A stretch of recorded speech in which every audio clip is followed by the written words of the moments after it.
10절부터 20절 말씀입니다. 마가복음 4장 10절부터 20절 말씀까지는 뭐가 나와 있죠? 예수님께서 비유풀이를 하셨어요.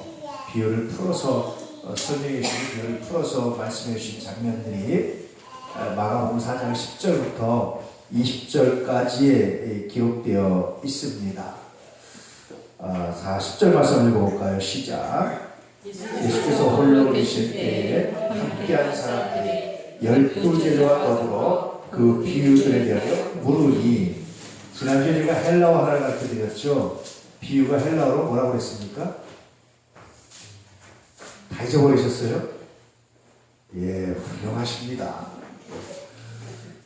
사볼래, 안 사볼래, 팔아볼래, 안 팔아볼래. 뭐죠? 1번 사볼래, 2번 안 사볼래, 3번 팔아볼래, 4번 안 팔아볼래. 예? 팔아볼래라고 했잖아요. 팔아볼래. 예, 이제 기억나십니까? 예. 뭐 꼭 아실 필요는 없어요. 이거는 뭐. 근데 그래도 이렇게 우리가 예수를 오래 믿으면 그래도 좀 이렇게 좀 할 말이 하나씩 있어야 되잖아요. 그렇잖아요. 예, 그래서 이런 거 정도는 알아줘도 참 괜찮겠다 싶습니다. 비유로 말씀하셨는데 왜 비유로 말씀하셨다고 그랬죠? 첫 번째는 알기 쉽게 풀어 설명한다는 의미가 있다고 그랬죠. 두 번째는 비유는 처음부터 자세히 듣지 않으면 압니까 모릅니까? 모르는 거죠. 예컨대 제가 이완용 얘기했잖아요. 미국 사람들이 갑자기 이완용 얘기하면 알아듣습니까? 못 알아듣습니까? 못 알아듣죠. 그렇죠? 그 역사를 아는, 처음부터 역사를 아는 사람들이 이해하는 거예요. 비유는 그렇습니다. 그건 처음부터 이야기를 들었던 사람이 아는 거예요. 그래서 예수님께서 비유로 말씀하신 것은 그냥 와서 한마디 그냥 이렇게 주워 들으려고 하는 사람이 아니라 처음부터 자세히 말씀을 상고하고 듣고 따르고자 하는 사람들에게 말씀을 가르치기 위한 것이지, 그냥 지나가도 어쩌다 한마디 주워 들어가지고 하려고 하는 거, 그 예수님께서 원천적으로 차단하시는 목적이 바로 비유로 하신 말씀이었습니다. 그러다 보니까 수많은 사람들이 모였는데 예수께서 비유로 설교를 하셨어요. 아마 제자들이 와서 예수께 물어봤는데 왜 물어봤을까? 여러 가지 상상이 되죠. 첫 번째는 자기들도 무슨 뜻인지 몰랐어요. 처음부터 자세히 다 알고 있던 자기들도 몰랐어요. 뭘 의미합니까, 여러분? 여러분, 예수님의 제자들은요, 그렇게 지적으로 탁월한 사람들이 아니었습니다. 두 번째, 사람들에만 물어보지 않았겠습니까? 예수님의 제자라고 하니까 무슨 뜻이요? 다른 선생님이 말한 게 무슨 의미요? 물어봤을 때 대답을 했겠어요? 못했겠어요? 그때 모르면서 아는 척하면 문제가 있잖아요. 그렇죠? 아마 대답을 못했던 것 같아요. 그래서 자기들도 궁금한데 대답을 못하니까 어떻게 합니까? 조용히 홀로 계실 때에 예수님께 나왔습니다. 여기 함께한 사람들이 참 재밌는데 12제자와 더불어 12사도뿐이 아니라 함께한 사람들, 이 사람들은 앞에 많은 무리와 대비되는 사람들이에요. 이 함께한 사람들은 어떤 사람들이냐면 그냥 단순히 함께 다니는 사람들이 아니라 처음부터 복음에 참여해서 그 복음에 함께하고 처음부터 복음에 열정을 지었던 사람들. 예컨대 예수님께서 나의 형제고 나의 자매고 나의 모친이 여기 있다. 누구든지 하나님의 뜻대로 행하는 자라야 나의 형제고 나의 자매고 나의 모친이다 라고 말씀하셨던 무리들. 이런 무리들도 잘 못 알아들었던 것 같아요. 이런 사람들이 12제자와 함께 있을 때 12제자와 더불어 12제자도 마찬가지로 못 알아들어서 비유들에 대해서 물어봤습니다. 예수님, 그 파라볼레가 무슨 뜻입니까? 그렇게 물어봤습니다. 예수님이 대답하신 건데 11절 말씀 시작. 이르시되 하나님 나라의 비밀을 너희에게는 주었으나 외인에게는 모든 것을 비유로 하나니. 예수님께서 가르쳐 주십니다. 하나님 나라의 그런 이야기들은 비밀을 너희에게는 주었으나, 비밀, 하나님 나라가 비밀이라고 말하십니다. 참 재밌는 말인데요. 비밀이 이제 미스테리온이라는 말인데, 요즘에는 영어로 여러분 뭐라고 말을 잘하냐면 미스테리 이런 말 잘하죠. 미스테리 원형이 미스테리온이라는 말입니다. 헬라어로 보면 이 미스테리온이 무슨 뜻이냐면요, 인간의 지혜로는 도저히 알 수 없는 하나님만 아는 것, 이걸 미스테리온이라고 불렀어요. 근데 요즘에 이 뜻이 많이 변화되고 저 사람 참 미스테리야, 참 속을 모르겠어. 조금 비꼬는 말을 쓰잖아요. 그렇죠? 근데 원래는 뭐냐면 하나님의 지혜에 대한 거예요. 이것은 하나님의 지혜라서 하나님 우리에게 알려주지 않으면 도저히 알 수 없는 사건, 이걸 미스테리온이라고 불렀어요. 그래서 다시 말하면 하나님 나라의 비밀이라고 말하는 것은 뭐냐면 하나님이 알려주지 않으면 도저히 인간이 알 수 없는 그런 신비한 것, 그건 하나님의 지혜에 속한 거라는 거예요. 예수님께서 이 비유로 말씀하신 이유가 뭐냐면 하나님의 지혜에 속한 거기 때문에 그냥만 해도 못 알아듣습니다. 살 수 없이 비유로 말씀하시는데 비유로 말하는 사람들이 잘 못 알아들을 정도로 그렇게 하나님의 지혜에 관한 것다라는 거예요. 사람들이 물어보니까 예수님께서 말씀하신 것은 너희가 모르는 게 당연하다. 왜냐하면 이것은 하나님의 비밀, 다시 말하면 하나님의 지혜에 관한 거기 때문에 너희가 모를 수 있다. 그러면서 너희는 이것을 알려주지만 외인들, 다시 말하면 그냥 많은 무리 속에 섞여가지고 저 사람이 누구야? 저게 예수가 뭐 하는 소리야? 뭐라고 하는 거야? 라고 구경꾼처럼 오는 사람에게는 비밀로 하셨다. 오늘도 마찬가지입니다. 여러분, 교회는 여러 가지 사람들이 있지만 여러분 잘 아시죠? 일꾼도 있고 구경꾼도 있고 또 뭐도 있습니까? 회방꾼도 있고 뭐 많이 있잖아요. 그런데 하나님의 비밀을 구경꾼이나 이런 사람들은 못 알아듣는 거예요. 교회를 수십 년 다녀도 못 알아듣습니다. 그냥 잠깐 제대로 예배 드리지 않으면 아무리 다녀도 그냥 다닌 것 같은데 그 안에 하나님의 말씀이 생명이 없다라는 거예요. 그런 말씀의 의미를 가지고 다시 예수님께서 말씀하셨습니다. 그래서 외인에게는 모든 것을 비유로 했다. 다시 말하면 예수께서 비유로 하신 이유가 바깥에 있는 사람들, 너희들에게는 알기 쉽게 하기 위해서, 그냥 어쩌다 보면 들어온 사람들에게는 이 말 뜻을 모르게 하기 위해서 내가 비유를 했다. 그렇게 말씀하십니다. 참 재밌죠. 이 말씀은요, 누구는 듣게 하고 누구는 구원하고 누구는 지혜 보내려고 하신 게 아니라 처음부터 누구든지 예수님의 말씀에 의지해서 처음부터 마음 자세가 되어 있는 사람들은 알지만 그러나 대충 이렇게 듣고 대충 하려고 하는 사람들에게는 복음의 비밀을 알 수가 없습니다. 복음의 능력을 알 수가 없다라는 것을 말씀해 주는 의미이기도 합니다. 자, 12절 말씀. 이는 그들로 보기는 보아도 알지 못하며 듣기는 들어도 깨닫지 못하게 하여 돌이켜 죄사함을 얻지 못하게 하려 함이라 하시고. 그들이 누굽니까 여러분? 외인입니다. 외인이 어떤 사람들입니까? 구체적으로 예수를 따르고는 결정한 사람들이 아니라 늘 바라고 평가하고 늘 왔다 갔다 할 수 있는, 한 발은 예수님께 한 발은 아닌 곳에 와서 예수님 말씀은 듣지만 이게 뭐야? 라고 다른 생각을 하고 있는 사람들, 이 외인입니다. 이런 사람들에게 예수께서 비밀로 하셨는데 그들은 봐도 뭔지 모르고 들어도 대체 무슨 얘기인지 모르고 깨닫지 못하게 하시기 위해서 예수께서 비유로 말씀하셨다. 다시 말하면 일부러 구원받을 자와 지옥 갈 자를 결정해서 하신 것이 아니라 누구든지 하나님의 자녀가 되려면 처음부터 전폭적으로 자기를 부인하고 하나님께 맡기고 내맡기는 사람, 하나님께 자기를 드리는 사람, 이런 사람들이 하나님을 알 수 있지 적당히 해서는 하나님을 알 수 없습니다. 그래서 여러분, 신앙생활에 적당히 있을 수 없어요. 신앙생활은 적당히가 존재하지 않습니다. 신앙생활은 회색지대가 존재하지 않아요. 늘 말씀드리죠. 성경은 오른편 아니면 왼편, 염소 아니면 양, 천국 아니면 지옥, 아주 명쾌해요. 제가 늘 말씀드리지만 아예 지옥에 저 멀리 왼편이랑 따진 지옥에 저 멀리 있는 사람들은 별로 억울할 게 없을 거예요. 그런데요, 하나님께서 아주 맹가 의사의 메스가 더 날카로워서 쫙 나누세요. 이렇게 그 경계에 아슬아슬 걸린 사람들 얼마나 억울하겠습니까? 이런 사람들이 있어서 성경에 뭐라고 합니까?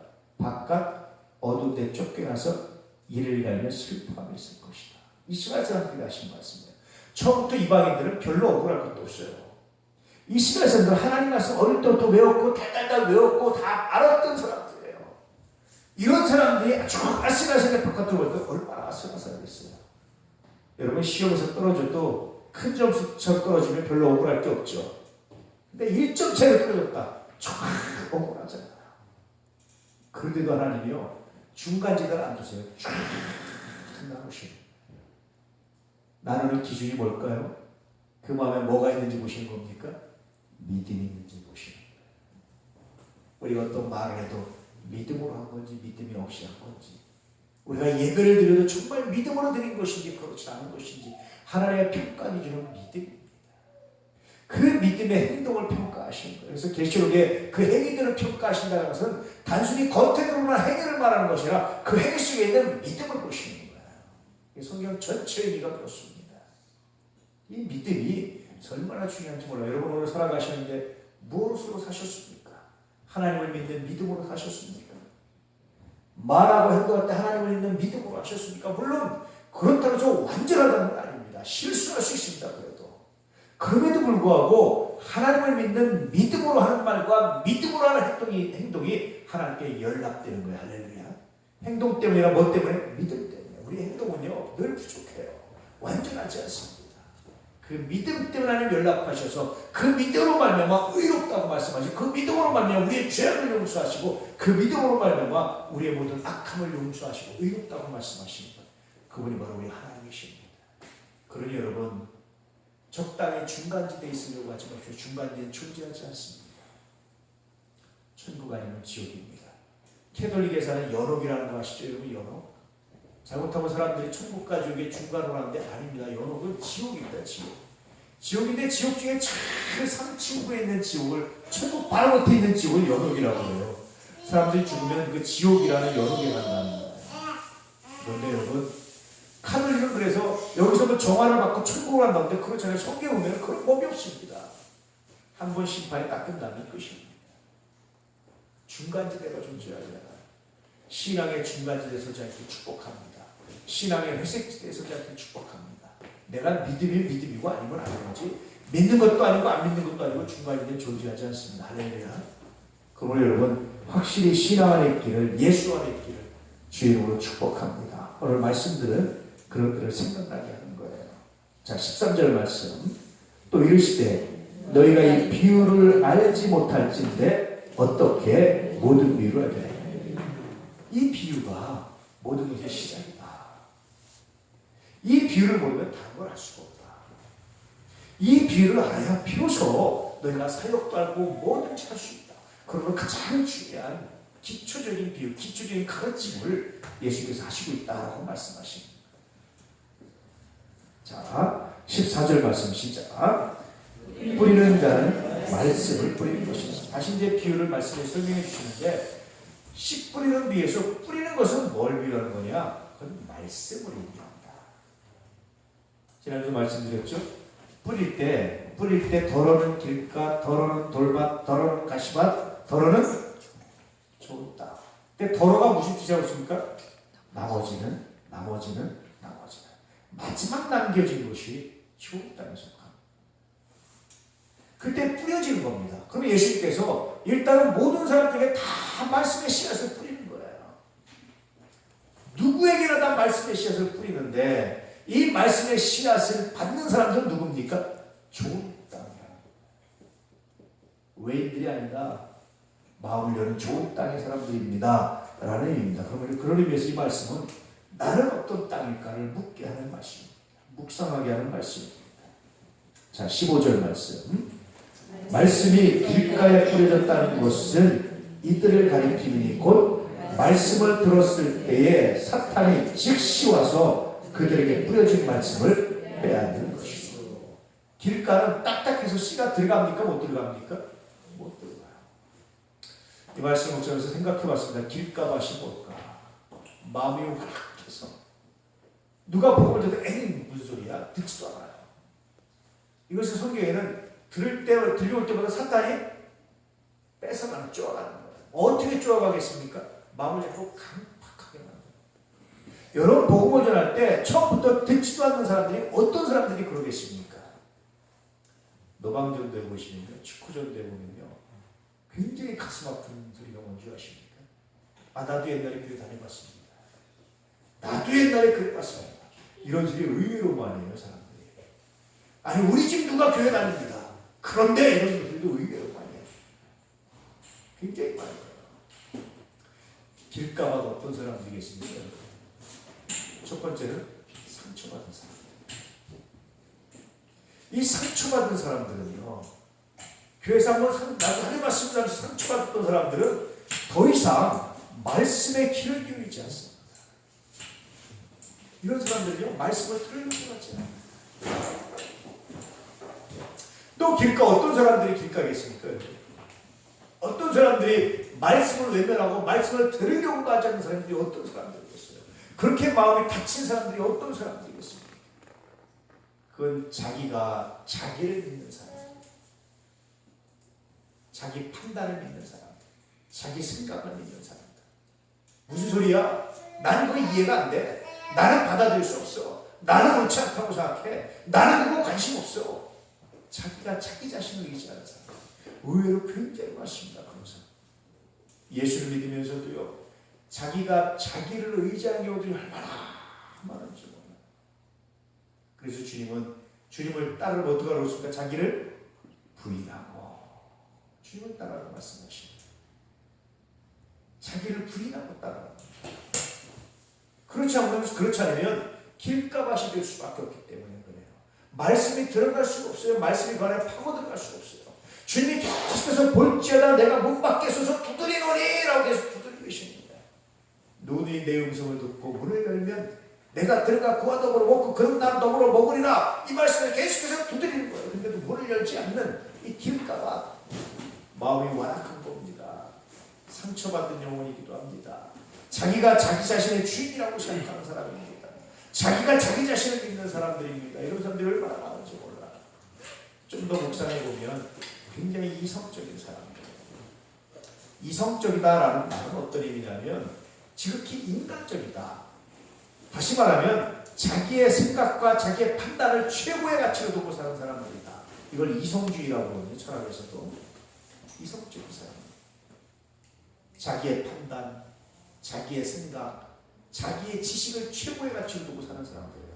여러분 교회 다니면서 그런 걸 굉장히 많습니다.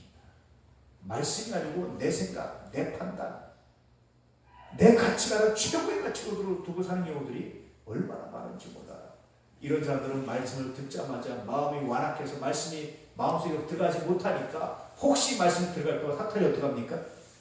그러면 좋은 땅이나 다른 것들은 쪼먹으려는데 쪼먹을 타이밍을 못 놓치고 왜냐면 속으로 들어가 버리니까. 말씀이 여러분 내 마음에서 들어오지 않고 겉으로 빙빙 도는 그 순간 사탄이 와서 쫓아냅니다. 말씀을 간직하시길 축복합니다. 혹시 말씀을 들으면서 말씀 자꾸만 튀어나가려고 하거들랑 하나님 무엇 때문입니까? 철저하게 시험 무릎 꿇고 회개하고 말씀을 아멘으로 받아들여야 사탄이 쫓아가지 못합니다. 이것이 바로 길가밭의 슬픔이고 아픔입니다. 16절 말씀. 또 이와 같이 돌밭에 뿌려졌다는 것은 이들을 가리킴이니 곧 말씀을 들을 때 즉시 기쁨으로 받아라. 돌밭은 말씀을 즉시 하늘에 기쁨으로 받아라. 그런데 오래 가지 못합니다. 참 재밌는 경험을 하는데요. 예전엔 참 열심히 블로그를 기도했잖아요. 80년대만 해도 블로그를 90년대도 아마 좀 그랬던 것 같습니다. 정말 열심히 기도했습니다. 학생들도 모이고 어린 초등학생들도 모이고 통성기도 블루블루 하고 막 방언받고 난리가 나잖아요. 산에 삼각산이라든지 산기도 가면요 난리가 났습니다. 정말 여러분 기적도 많이 나타나고요. 신비한 일도 정말 많이 나타났어요. 예전에 기도 많이 할 때 그랬습니다. 그런데 참 재밌는 일이에요. 제일 빨리, 제일 먼저, 제일 뜨겁게 은혜 받은 사람이요. 제일 빨리, 제일 먼저 식어서, 제일 먼저 신앙에서 벗어나고, 불평하고 이렇게 가는 경우가 굉장히 많아요. 꼭 돌밭입니다. 돌밭은요, 굉장히 감성적인 사람들 같이요. 굉장히 감성적이에요. 그래서 감동도 쉽게 하지만, 화도 잘 내고 삐지기도 잘 내고 은혜도 잘 받지만 잃어버리고 잘 잃어버리는 사람입니다. 기도를 하고 그런 경우 많이 느껴요. 정말 기도 열심히 하거든요. 저는 이게 사람 관찰하는 게 재미라서 기도하다가 정말 기도 열심히 한다. 그러고 한 여러분 오랜 말이에요. 잠깐 예배 끝날 때 기도하다 한 번만 더 쳐다보는데 어떻게 하는지. 잘 기도 열심히 하고 블루블루한 사람이요. 잘 매너 안 지키고요. 제일 사람들한테 피해를 주고요. 제일 새치기 잘하고요. 왜 그렇습니까, 여러분? 돌밭이에요. 감성적인 거예요. 그래서 이런 사람들은요, 뭘 빌어야 됩니까? 말씀을 이해하고 말씀을 알아요. 지적인 것이 충족해야 됩니다. 왜 내가 기뻐하는지, 왜 내가 참아야 되는지, 왜 내가 인내해야 되는지, 인내의 의미가 무엇인지를 아는 거예요. 이게 얼마나 중요한지 몰라요. 어떤 사람들은 신학이 어렵다고 생각하는데요. 신학은 뭐냐면 여러분 예배 드리는 건 신앙입니다. 왜 예배 드려야 되는지, 어떻게 예배 드려야 되는지, 그 도대체 뭐가 어쨌다는 건지 이걸 알게 해주는 게 신학이에요. 신학은요 꼭 신학생들만 하는 게 아닙니다. 목사들만 하는 게 여러분도 하는 겁니다. 왜 예배 드려야 되는지, 어떻게 예배 드려야 되는지, 내가 예수 믿는다는 게 무엇인지, 예수 믿는 게 무조건 할렐루야하고 좋은 일만 있는 건지, 예수 믿는다는 게 어떤 의미인지를 이해하고 알 때 비로소 환난이 와도 문제가 와도 넘어지지 않을 수 있는 거예요. 돌밭, 굉장히 감성적인 사람입니다. 그러면서 성경을 연구하고 성경을 묵상하는 일을 하지 않는 사람들은 다 넘어져요. 조금만 하면 넘어지고 또 넘어지고 또 넘어지고 늘 넘어집니다. 은혜도 잘 받지만 까먹기도 잘합니다. 그래서 여러분 말씀을 배우고 말씀을 듣는 게 그렇게 중요한 거예요. 할렐루야. 주일마다 저렇게 성경 강의를 하는데요. 여러분 이 성경 강의가 굉장히 중요한 겁니다. 말씀을 배우고 말씀을 익히는 것이. 그러니 여러분 틈날 때마다 시간 날 때마다 매일 말씀 묵상할 수 있는 은혜가 있기를 축복합니다. 많이 못해도 돼요. 성경을 어떤 사람은 성경 나 100도겠다 200도겠다 하는데 그건 별로 중요하지 않아요. 한 번을 읽어도 제대로 읽는 게 중요합니다. 한 절을 읽어도 제대로 읽는 게 중요해요. 많이 읽으려고 하지 말고 하나를 곱씹어서 묵상해 보세요. 그러면요 성경은 다 연결되어 있거든요. 한 절만 제대로 이해하면요 66권을 이해할 수 있습니다. 또 66권을 가지고 그 한 절을 거꾸로 비춰볼 수 있어야 돼요. 그래야 비로소 이단이나 이런 오류에 빠지지 않을 수 있습니다. 어쨌든 성경을 배우는 일에 열심히 하셔야 됩니다. 그래야 이런 돌밭신앙에 안 될 수 있습니다. 그래야 잠깐 뜨거워서 막 흥분했다가 가라앉는 일, 그런 일이 없을 수 있습니다. 늘 말씀드리지만 초대교회 여러분 늘 모순절 마가드라킴 같은 사건이 일어났으면 어떻게 됐겠습니까? 50절 마가드라킴 성령 수업이 충만한 거지만요 의학적으로 보면요 심장 박동이 빨라지고요 정상이 아닌 상태가 돼요. 여러분 은혜 받으면 그렇죠. 막 뜨겁게 기도하다 보면 그 상태가 1년 10달 지속되면 사람 죽어요. 그때 한 번입니다. 물론 종종 하나님 또 필요할 때 주시지만 그런데 그것을 계속 유지시키는 건 뭡니까? 그때 그 감동을 계속 유지시키는 게 뭐겠습니까 여러분? 그게 말씀을 지속적으로 지식적으로 배워나갈 때 그래서 유지되는 거예요. 그래서 사도들은 안식 후 첫날 모일 때마다 성찬식을 했던 게 뭐냐면 그건 보이는 말씀이에요. 그 당시 뭐합니까? 성경을 강의해 줬습니다. 그래서 그 뜨거움을 계속 유지시켜 나가고 어떤 환난과 어떤 핍박이 와도 이겨나가는 힘이 어디서 있느냐? 말씀이 있었다. 사람도 그래요. 사랑은 감정이잖아요. 처음에 감정.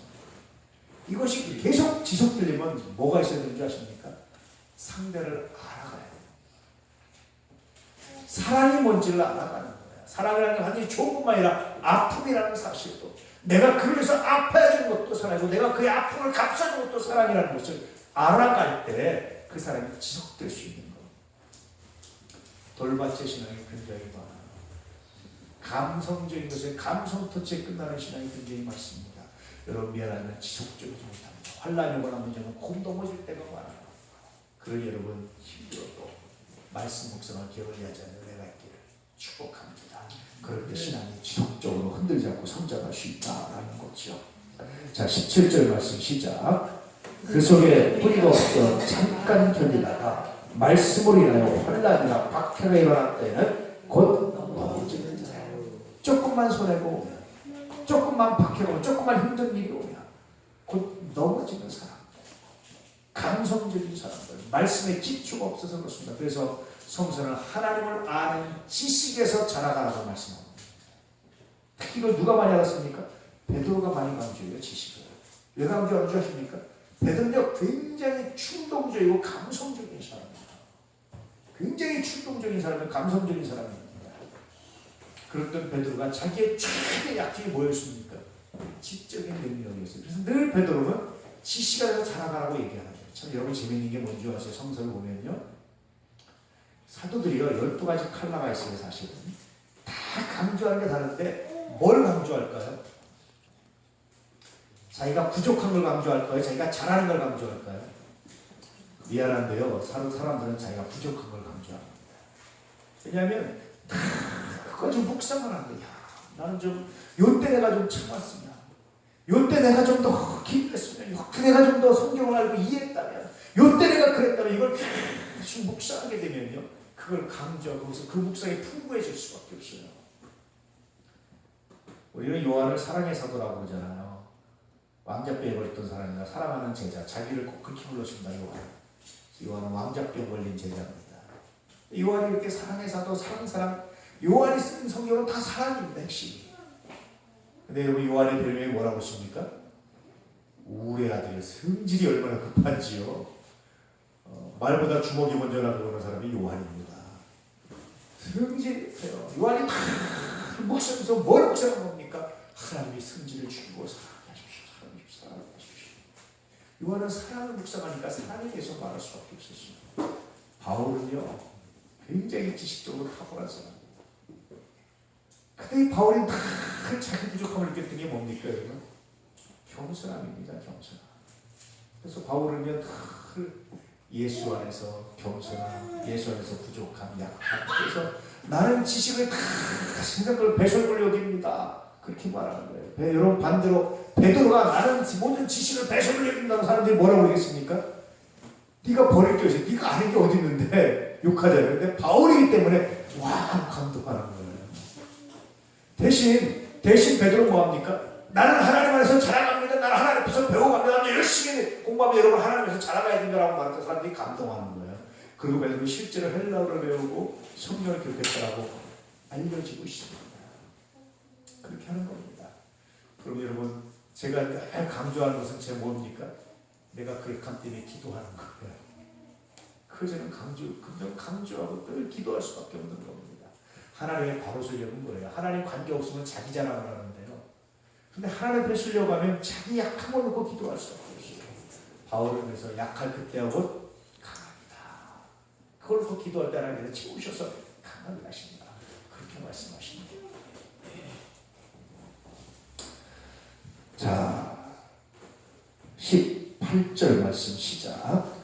또 어떤 이는 가시떨기에 뿌려진 자니 이들은 말씀을 듣기는 하되 19절 세상의 염려와 재물의 유혹과 기타 욕심이 들어와 말씀을 막아 결실하지 못하는 자들. 너무 분명하죠. 이 사람은 어떤 사람인지.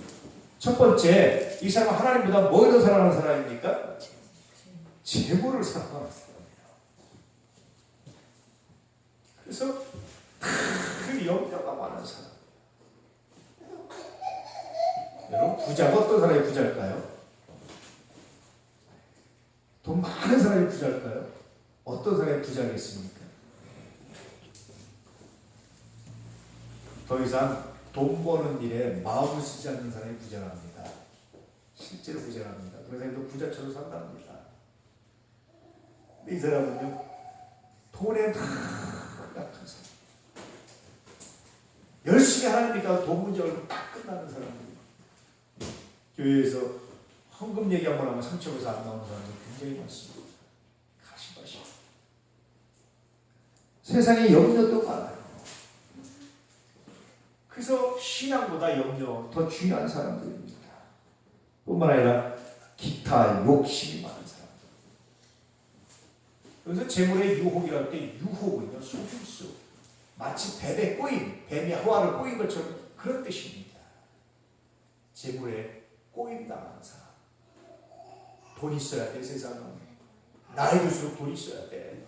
아이고, 뭐니 해도 머니가 있어야 돼. 라고 말하는 사람들이 가시떨기 마시더라고요. 자, 이제 그러면 좋은 땅이 뭔지가 이제 나오는 건데요. 자, 20절 말씀 시작.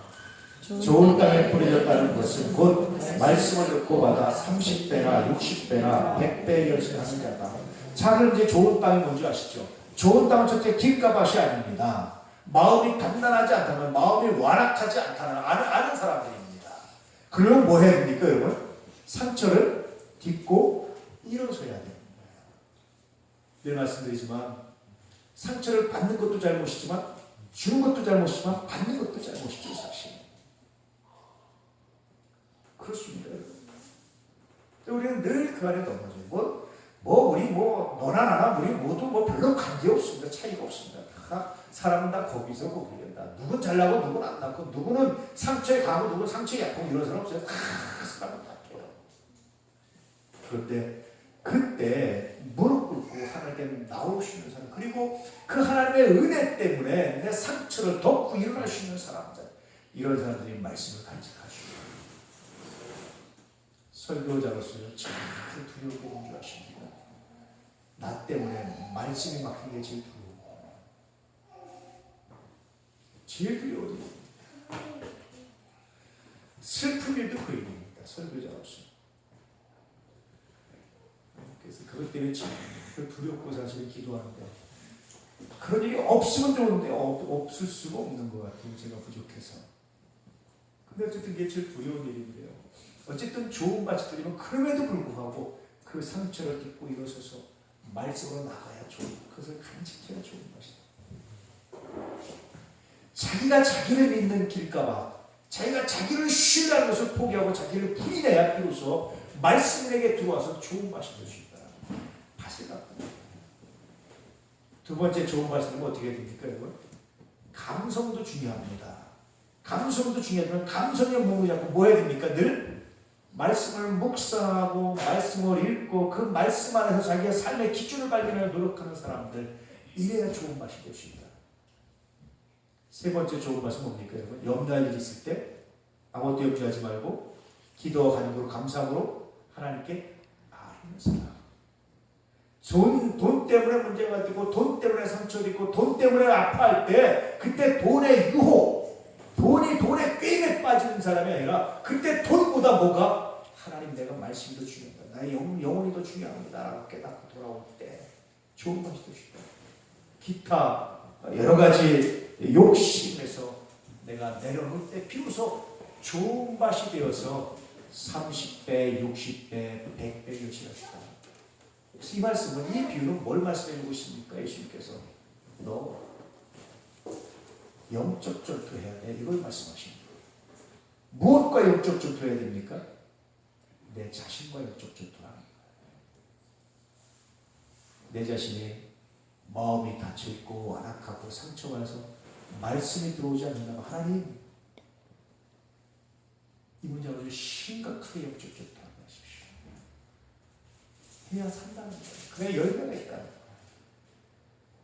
내가 그냥 잠시 기쁘고 잠시 좋은데 금방 돌아서 아무것도 아닌 것처럼 되어버린다면 그것도 영적 전투입니다. 하나님, 내가 왜 이렇게 감성에만, 얕은 표면적 감정에만 머물러 있습니까? 나의 신앙이 더 깊이 뿌리 내릴 수 있도록 하나님, 나의 영혼을 깨우시고 나의 지성을 깨우시고 내가 말씀을 묵상하게 하십시오. 성경을 연구하고 알아가는 쪽으로 나아간다. 그래야 좋은 것이겠다. 너 돈의 유혹에서 벗어나야 돼. 또 그렇게 말씀하시고. 돈 얼마나 중요합니까? 돈이 안 중요하다, 돈이 필요 없다는 사람은 없습니다. 있을 수가 없어요. 그런데요, 돈이 필요하죠. 돈이 중요하죠. 그런데 언제나 중요하지만 그러나 더 중요한 건 뭡니까? 하나님 당신의 말씀. 나의 영혼입니다. 내가 이 순간 돈보다 하나님 당신을 선택하는 것이, 당신 앞에 무릎 꿇는 것이 더 귀하다는 사실을 내가 믿습니다. 이 고백이 아니면 할 수가 없습니다. 할렐루야. 이 고백을 가지고 가야, 이 고백으로 살아야 비로소 30배, 60배, 100배 열심히 하십니다. 그렇지 않으면 우리는 길가마서 변하고 돌밭을 변하고 가시밭밖에 되지 않는다. 주변의 방해를 넘어서야 되는 겁니다. 내 안에 있는 아픔과 내 안에 있는 상처를 넘어서야 비로소 되는데, 하나님은 그냥 너 넘어와 이렇게 말하지 않고 예수님이 직접 우리 안에 들어오셔서 우리의 상처를 치유하시고 우리를 끌고 가십니다. 내가 너와 함께 할게 라고 말씀하시지, 그냥 와 그렇게 말씀하시지, 내가 너와 함께 할게, 가자. 그렇게 말씀하십니다. 넘어서자 그렇게 말씀하십니다. 이게 주님의 사랑입니다.